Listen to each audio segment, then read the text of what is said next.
Dans cette vidéo, je te présente l'intégralité des fonctionnalités Image to Image de Leonardo.ai. Ce sont d'excellents outils pour prendre le contrôle de ta génération d'images par intelligence artificielle. D'ailleurs, Leonardo vient tout juste de sortir une nouvelle fonctionnalité qui est la référence du style. Et pour moi, c'est vraiment un super outil pour développer ta créativité. Allez, on commence tout de suite. Pour activer la fonctionnalité Image to Image, c'est très simple. Il y a deux façons de faire. Soit on prend un feed, que ce soit celui de la communauté comme ici, ou le sien. On identifie une image qu'on aime bien, et là, on peut utiliser le Image to Image. Soit on va ici dans la génération d'images, et on va venir cliquer sur cet onglet qui est Image Guidance. On a ici 4 emplacements où on peut venir télécharger des images. On va commencer par la nouveauté qui est le style référence. Je vais prendre cette image-là. Cette image, la voici en grand. C'est une image que j'aime bien, qui est effectivement assez stylée. On voit qu'il y a beaucoup de courbes, des couleurs assez fortes, assez tranchées, un style un peu japonisant, etc. Et je trouve qu'il y a un vrai style qui s'en dégage. Et alors, quand on regarde les différents types d'image to image qu'on peut avoir, on a le image to image qui est général, dont on parlera à la fin. On a le style référence. On a le depth to image, donc profondeur de l'image. Edge to image sont les bords de l'image. Pose to image, la pose de l'image. Et text image input, on va récupérer du texte. On verra ça tout à l'heure. On va donc commencer par le style référence. Donc, cette image représente une jeune femme, représente principalement un paysage avec une jeune femme qui regarde un coucher de soleil. Ce que je vais faire, c'est partir sur quelque chose de complètement différent en mettant un robot, steampunk style. Et donc, je lance la génération, et là, je vois l'historique de génération qui se lance ici. Et voilà. Donc, on a des images que je trouve vraiment très jolies. On a un robot. On est sur quelque chose de complètement différent en termes de contenu. Par contre, sur le style, on retrouve les mêmes couleurs, on retrouve les formes de nuages, on a même les petits oiseaux ici. Le principal point de l'image précédente, c'était qu'on était sur un style de papercut.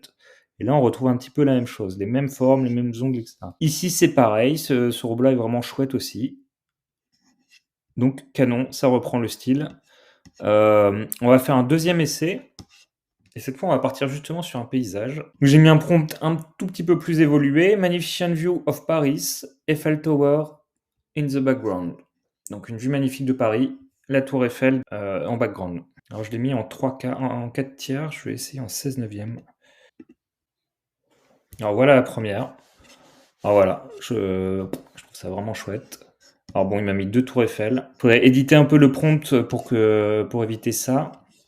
Par contre, encore une fois, on voit les mêmes styles, les mêmes couleurs. On est sur du rouge vif, contrasté avec du blanc très pâle, etc. Enfin, le rendu est plutôt chouette. Celle-ci est pas mal aussi. Alors, décidément, il aime bien la tour Eiffel puisqu'il la met plusieurs fois. La scène, bon, elle déborde un peu, mais voilà, le style est vraiment chouette. Et alors, en 16 neuvième, c'est pareil, c'est très, très, très joli, je trouve. On voit même la défense ici. Donc, premier élément, style référence. On prend les couleurs, on prend les formes d'une image et on vient l'appliquer à une nouvelle création. Alors le deuxième effet image to image qu'on va étudier, c'est celui de depth to image. Et donc on parle de la profondeur de champ. Donc je vais profiter de cette image-là qui est plutôt intéressante et en fait qui propose des choses au premier plan, des choses... en fait, il y a une profondeur de champ qui est assez intéressante puisqu'on voit des choses à l'horizon, mais on voit aussi des choses ici au milieu de l'image, etc.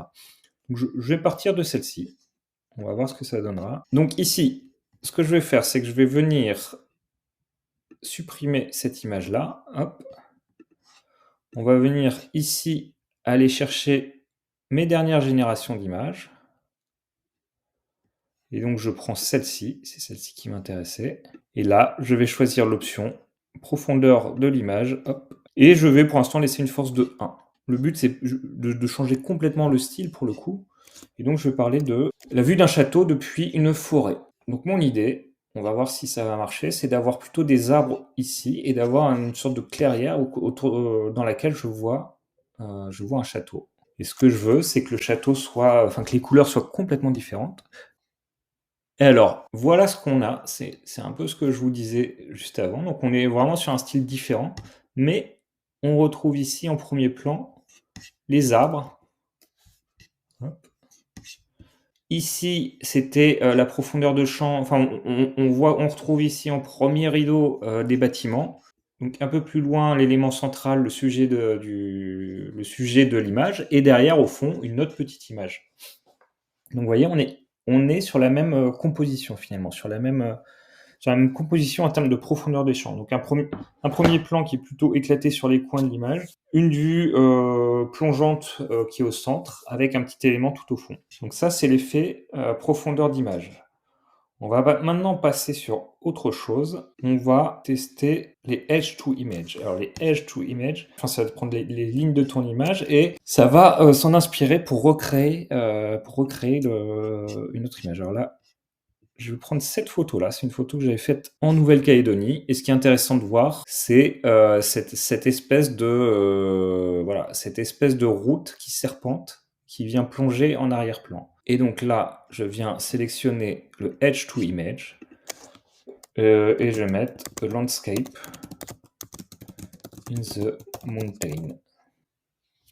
Et alors voilà, donc on est plutôt sur un type de montagne plutôt sur un type de montagne alpin, on va dire. Mais on retrouve, vous voyez la route là. Je mettrai l'image à côté, mais on retrouve la route. Ici, le même ratio entre le ciel, un peu de montagne. Ici, là, il y avait des bords de la route, etc. Donc ça reprend vraiment la composition de l'image et ça vient juste changer le thème. On va parler maintenant du réglage suivant qui va être la pose to image. Donc, outil super intéressant qui vous permet de contrôler la pose de votre personnage. On va prendre celle-ci.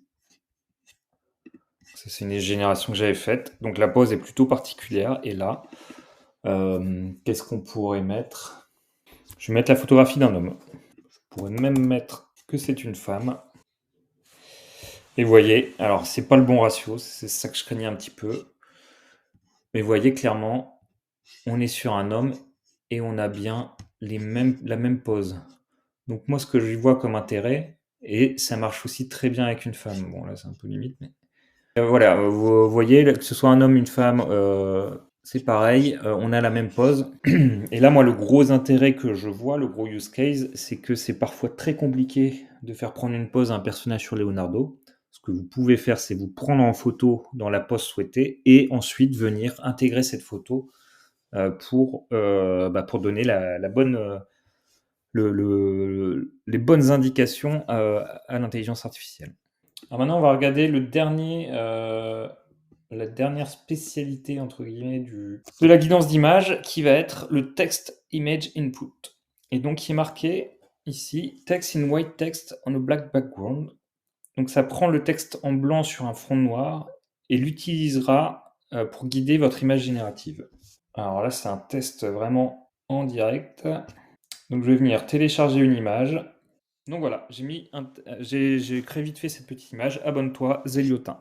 Donc un petit message subliminal pour vous inviter à vous abonner à la chaîne.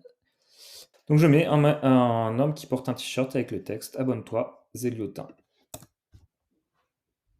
Ok, donc là, bon, il a récupéré le texte. Et encore, il n'a pas tout pris.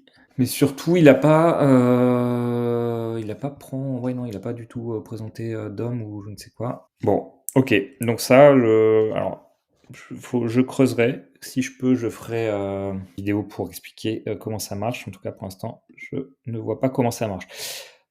Alors, maintenant qu'on a vu quasiment l'intégralité des effets possibles, je vais reprendre celle-ci. Alors maintenant qu'on a vu les réglages un peu spécifiques de l'image to image, on va prendre le généraliste, on va dire. Et donc je vais prendre cette photo-là. Hop. Et derrière, donc sur laquelle en fait on a ici un peu de flou sur l'arrière-plan. On a quelqu'un en premier plan qui est de 3/4 et qui regarde vers la caméra. Je vais augmenter un petit peu la force. Et l'idée, c'est de partir sur quelque chose qui soit un pirate, donc complètement différent. Je vais mettre on is ship sur son bateau. On va voir si on retrouve les mêmes ingrédients. Et alors voilà, effectivement, on a ici la composition de l'image avec la personne qui est au premier plan, qui est de 3/4 et qui regarde vers la caméra, donc qui a la même pose. Ici, on a de la même profondeur de champ avec le fond un peu flouté et le personnage bien net au premier plan. Donc finalement, le image to image, ça rassemble l'intégralité de ce qu'on a pu voir avant. Et on retrouve même le style, puisqu'on a à peu près les mêmes couleurs. Ici, on a une voile qui est jaune, qui rappelle les arbres qu'on avait au départ sur la photo en jaune. On a une teinte en bois, bon, c'est sur un bateau, donc un peu normal. On a un pirate qui a des cheveux longs, etc. Donc voilà, c'est vraiment un mix de tous les éléments, mais tous avec exactement la même force. Alors maintenant, on va voir, donc on a déjà vu pas mal de choses qui permettent de contrôler des points vraiment spécifiques d'une image. C'est que si vous regardez ici, on a 4 zones pour mettre de l'image to image. Ce qui est super intéressant, c'est qu'en fait, on va pouvoir venir les combiner. Donc, je vais reprendre cette image-là que j'aime beaucoup. Je vais lui donner du poids et par contre, je vais plutôt prendre le style référence. On va prendre du max. Et ici, je vais reprendre la photo que j'avais prise, qui a une assez bonne composition. Alors, c'est du 3/4. Donc, on va se mettre en 3/4 également. Et là, on va mettre du Edge to Image. Donc l'idée, c'est de travailler cette photo-là pour qu'elle ait ce style-là. Et on va mettre, je vais mettre the top of the hill.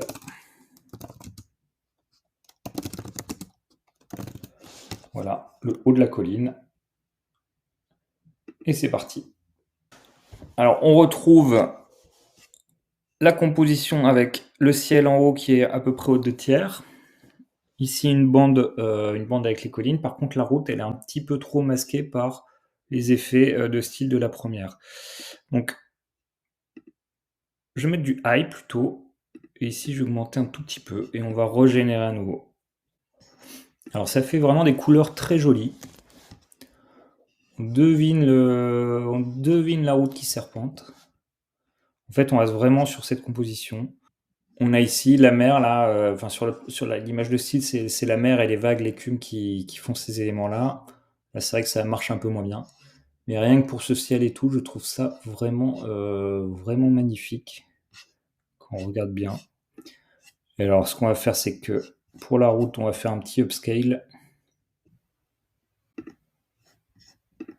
Pendant que ça tourne, donc je résume, on a vu que l'image to image, ça permettait de vraiment contrôler des éléments très spécifiques de l'image, que ce soit la composition, la pose du personnage, le style global de l'image, ou tout ça à la fois. On peut mixer ces éléments, il y a plein de choses à tester, plein de choses à faire.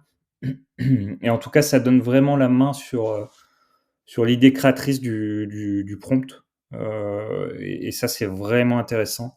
Moi, j'aime pas trop générer une image alors que je ne maîtrise rien du tout. Je suis content du résultat, mais en fait, c'est du bol. Là, on est moins dans cet élément-là. On est plus vraiment dans la composition, dans la réflexion. Et c'est ça qui est vraiment intéressant. Donc, si cette vidéo vous a plu, je vous invite à vous abonner. Entre-temps, on va regarder là vite fait. Regardez le ciel déjà, là. Hop, c'est juste magnifique. Hop. Alors, je vais faire un petit zoom pour qu'on voit bien. Donc, ici, les nuages, on voit que ça donne vraiment de la structure en plus. Hop, si on regarde ici, sur les collines et sur les arbres, bizarrement, ça floute un petit peu quand même. Mais globalement, le rendu, il est juste dingue. Ça ajoute vraiment du contraste et tout. Voilà, bon. Je ferai une vidéo sur l'Upscaler, un autre outil hyper intéressant. Donc n'hésitez pas à vous abonner. Je vous dis à très vite et bonne création.